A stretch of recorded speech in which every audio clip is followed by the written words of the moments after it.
주 예수 그리스도의 존귀하신 이름으로 8월 24일 월요일 새벽 기도회를 전능하신 하나님께 다 같이 묵도하심으로 드리시겠습니다. 보라, 내가 새 일을 행하리니 이제 나타날 것이라. 너희가 그것을 알지 못하겠느냐? 반드시 내가 광야의 길을 사막의 강을 내리니.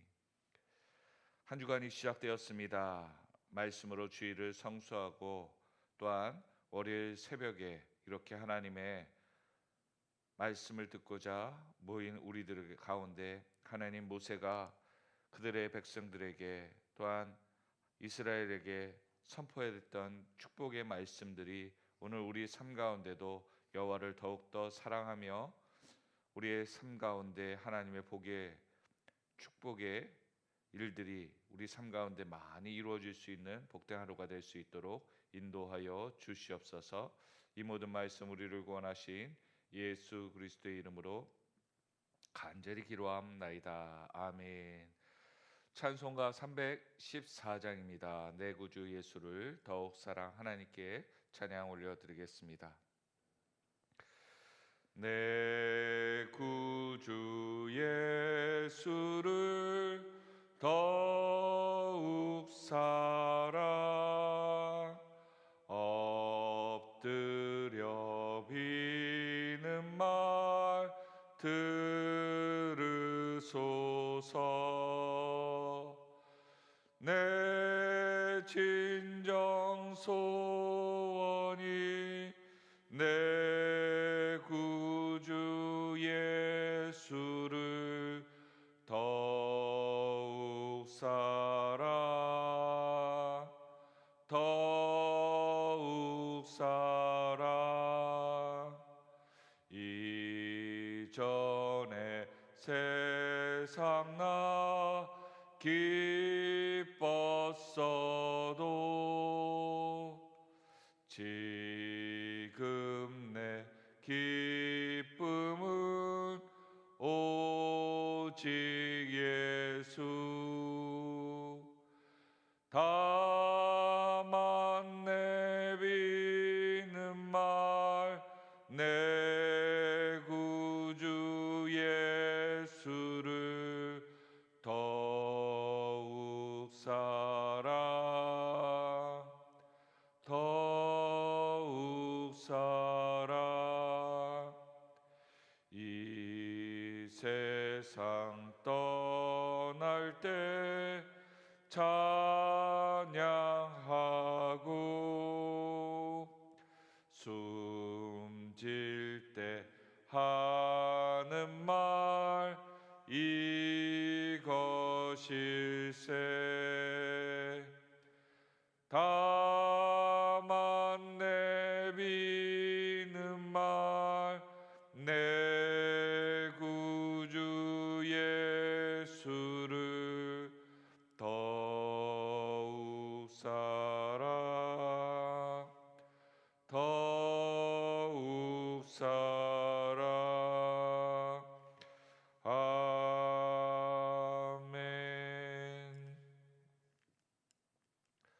하나님 말씀 같이 보도록 하겠습니다. 하나님 말씀은 신명기서 11장 1절부터 12절까지의 말씀입니다. 1절 이하의 말씀을 교독하도록 하겠습니다. 그런즉 내 하나님 여호와를 사랑하여 그가 주신 책무와 법도와 규례와 명령을 항상 지키라. 너희의 자녀는 알지도 못하고 보지도 못하였으나 너희가 오늘날 기억할 것은 너희의 하나님 여호와의 교훈과 그의 위엄과 그의 강한 손과 펴신 팔과 애굽에서 그 왕 바로와 그 전국에 행하신 이적과 기사와 또 여호와께서 애굽 군대와 그 말과 병거에 행하신 일, 곧 그들이 너희 뒤를 쫓을 때에 홍해물로 그들을 덮어 멸하사 오늘까지 이른 것과 또 너희가 이곳에 이르기까지 광야에서 너희에게 행하신 일과 르우벤 자손 엘리압의 아들 다단과 아비람에게 행하신 일, 곧 땅이 입을 벌려서 그들과 그들의 가족과 그들의 장막과 그들을 따르는 온 이스라엘의 한가운데서 모든 것을 삼키게 하신 일이라. 너희가 여호와께 행하신 이 모든 큰 일을 너희 눈으로 보았느니라. 그러므로 너희는 내가 오늘 너희에게 명하는 모든 명령을 지키라. 그리하면 너희가 강성할 것이요 너희가 건너가 차지할 땅에 들어가서 그것을 차지할 것이며 또 여호와께서 너희 조상들에게 맹세하여 그들과 그들의 후손에게 주리라고 하신 땅 곧 젖과 꿀이 흐르는 땅에서 너희 날이 장구하리라. 내가 들어가 차지하려는 땅은 내가 나온 애굽 땅과 같지 아니하니 거기서는 너희가 파종한 후에 발로 물을 대기를 채소밭에 댐과 같이 하였거니와 너희가 건너가서 차지할 땅은 산과 골짜기가 있어 하늘에서 내리는 비를 흡수하는 땅이요 내 하나님 여호와께서 돌보아 주시는 땅이라. 연초부터 연말까지 내 하나님 여호와의 눈이 항상 그 위에 있느니라. 아멘. 오늘 성경은 설교 제목은 여호와를 사랑하라입니다. 성경 말씀에 참 여호와를 사랑하라는 말씀이 많이 나오는데요. 특별히 오늘 본문은 여호와를 사랑하는 목적에 대해서 또한 가나안 땅에 들어가는 이스라엘 백성들이 잊지 말아야 될 것을 이야기하고 있습니다. 1절 한번 우리 같이 다시 한번 읽어볼까요? 시작. 그런즉 내 하나님 여호와를 사랑하여 그가 주신 책무와 법도와 규례와 명령을 항상 지키라. 아멘. 여러분, 우리가 신앙생활하면서 신앙생활의 핵심이 무엇일까요? 바로 하나님은 사랑이시다. 하나님은 사랑이시다라는 것처럼 사랑할 때 이 항상 지키는 것이 우리에게 의미가 있습니다. 돈을 주면 돈과의 거래가 된다면 이 지키는 무엇인가를 시키는 명령을 지키는 것은 정말 책임감 그리고 영혼 없이 몸만 행동으로 지키는 것입니다.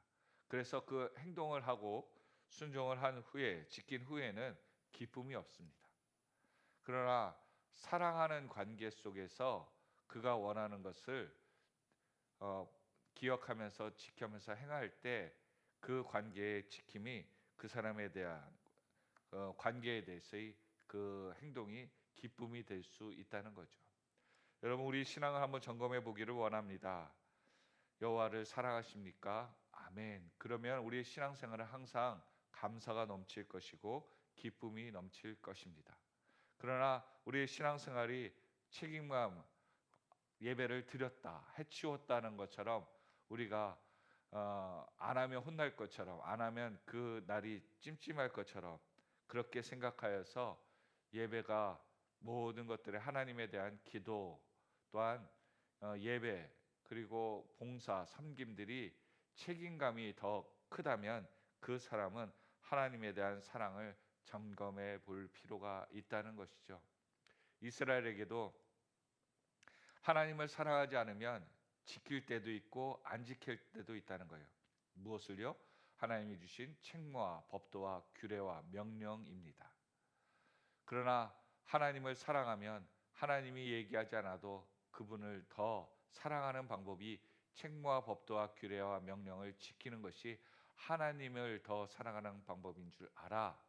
그것을 더 지키려고 자발적인 애씀이 있고 그것을 통해서 기쁨이 넘친다는 것입니다.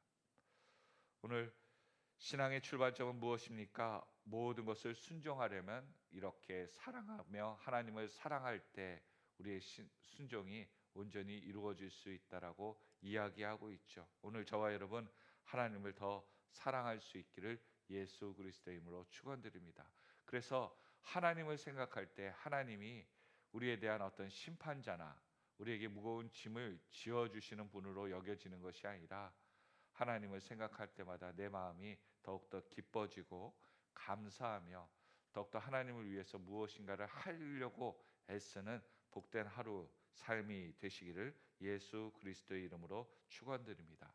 2절에 보니까 이렇게 얘기합니다. 너희 자녀는 알지도 못하고 보지도 못하였으나 너희가 오늘날 기억할 것은 너희 하나님 여호와의 교훈과 그의 위엄과 그의 강한 손과 펴신 팔과. 여러분 자녀들은 지금 분명히 가나안 땅에 들어가지 않았기 때문에 지금 모든 출애굽을 한 백성이 지금 100% 다 죽은 것은 아닌 것 같습니다. 그래서 지금 말씀을 듣는 약 한 달, 두 달 여간의 가나안 땅 들어가기 전까지 지금 살아있는 출애굽한 백성들도 있었던 것이죠.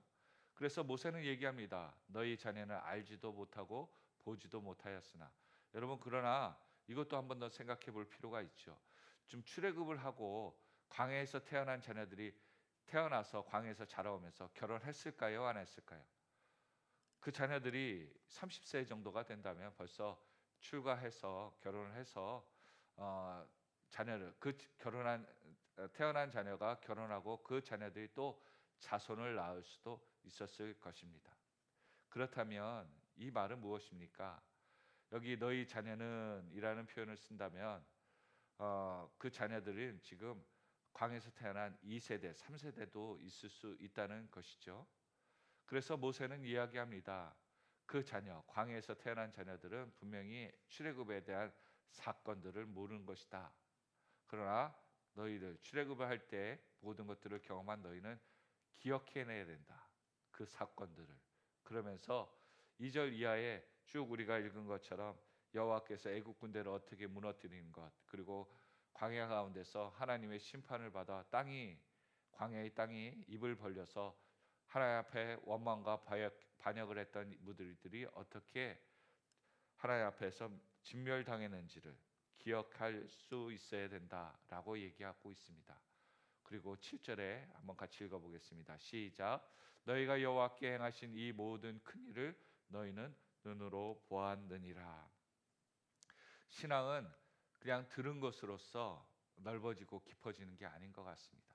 지금 이스라엘 백성들에게 꼭 필요한 것이 무엇이었습니까? 그렇습니다. 체험의 신앙이 필요한 거예요. 그래서 하나님이 크대, 하나님이 능력이 있으시대, 하나님이 우리를 구원하셨대라고 듣는 신앙으로 가면 가나안 땅에서 무조건 그들은 하나님을 버릴 수밖에 없다는 거예요. 우리 신앙도 마찬가지입니다. 우리가 자꾸 듣고만 하나님 앞에 기적을 체험하지 않는 신앙이 있다면 기독교는 체험의 신앙입니다. 그러기에 그렇지 않고 듣는 것, 머리로 채운 것으로서 신앙생활을 한다면 언제든지 우리는 넘어질 수 있고 시험 들 수 있다는 거예요. 그래서 하나님의 큰 일을 우리가 체험하고 또한 그것을 기억하여 낼 때 우리는 온전히 순종하며 하나님의 일에 든든히 믿음의 삶을 살 수 있다라고 성경은 강조하고 있습니다. 모세는 계속 얘기합니다.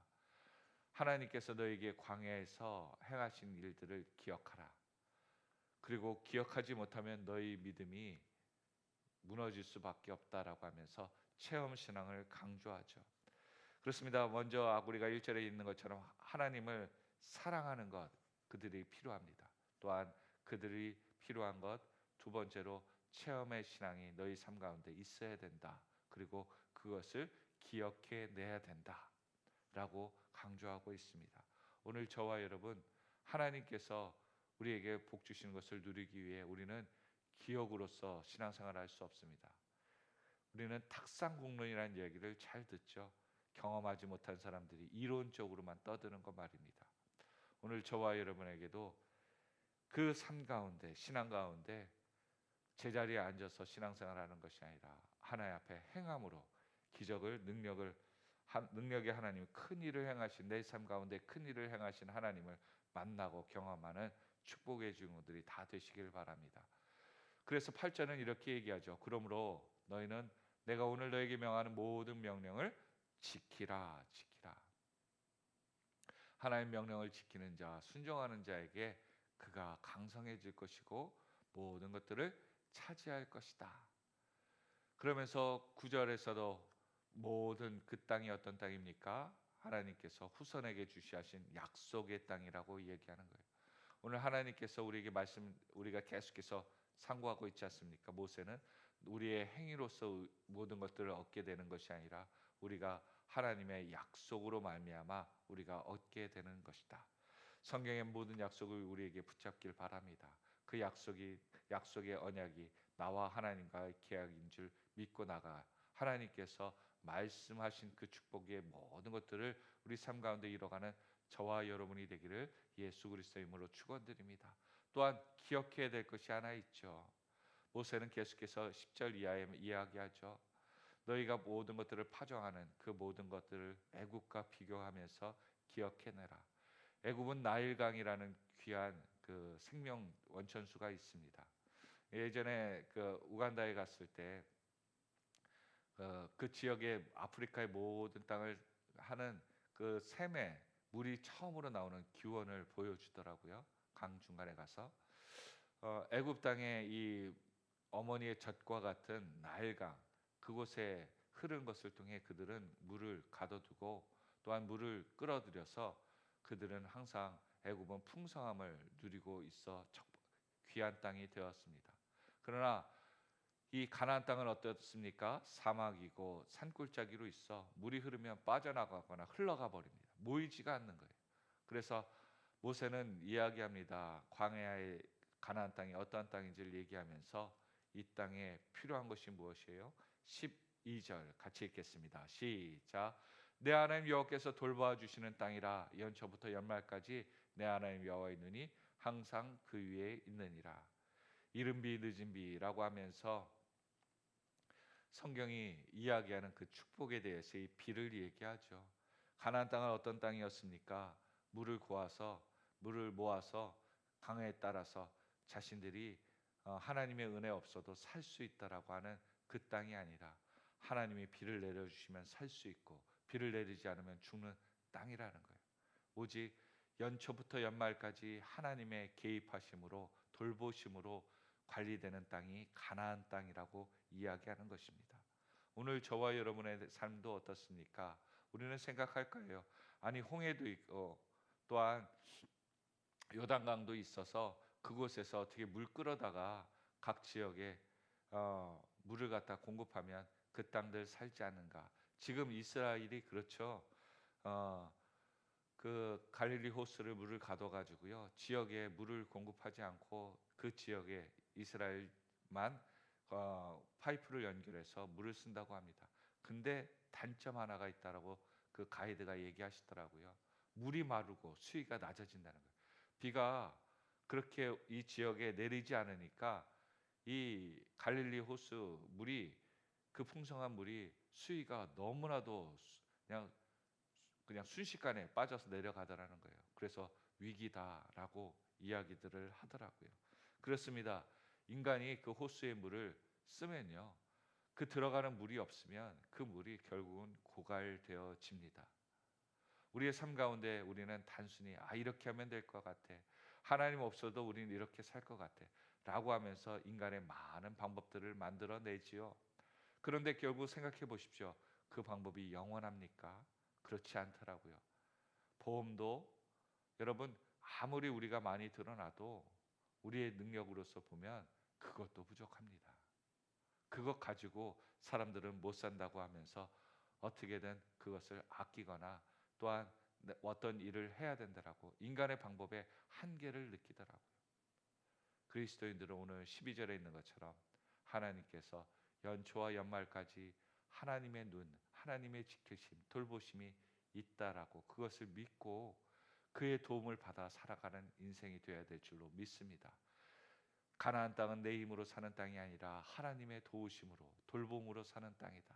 내 인생도 내가 만들어가는 인생이 아니라 하나님께서 연초부터 연말까지 지키시고 돌보시고 채우시고 또한 부어주시는 은혜로 살아가는 삶이다. 우리가 이 고백이 우리 삶 가운데 계속해서 이 한 주간도 이 우리 인생 가운데도 이루어지기를 예수 그리스도의 이름으로 축원드립니다. 기도하겠습니다. 말씀의 무거운 짐으로 여기는 제가 사랑을 회복하라고 말씀해 주시니 감사합니다. 하늘의 은혜를 구하기보다 제 힘으로 인생의 물을 대려는 교만을 버리게 하여 주시옵소서. 연초부터 연말까지 주님의 눈이 항상 제 위에 있음을 믿고 약속의 땅으로 담대히 나아가게 하여 주시옵소서. 이 모든 말씀 우리를 구원하신 예수 그리스도의 이름으로 간절히 기도하옵나이다. 아멘. 오늘 나라를 위해서 기도하겠습니다. 대통령 이하 또 경제, 문화, 정치 그리고 군사의 우리 군의 안정적인 그 정립을 위해서 여러분 기도해 주시고 각자의 기도 제목을 위해서 기도하시면 되겠습니다. 우리 예수여 한번 하고 기도하겠습니다. 예수여, 할렐루야. 하나님 감사합니다. 우리의 삶 가운데 기름 부어 주셔서 무엇을 하든 간에 하나님께서 인도하시는 그 축복의 하루가 될 수 있도록 인도하여 주시옵소서.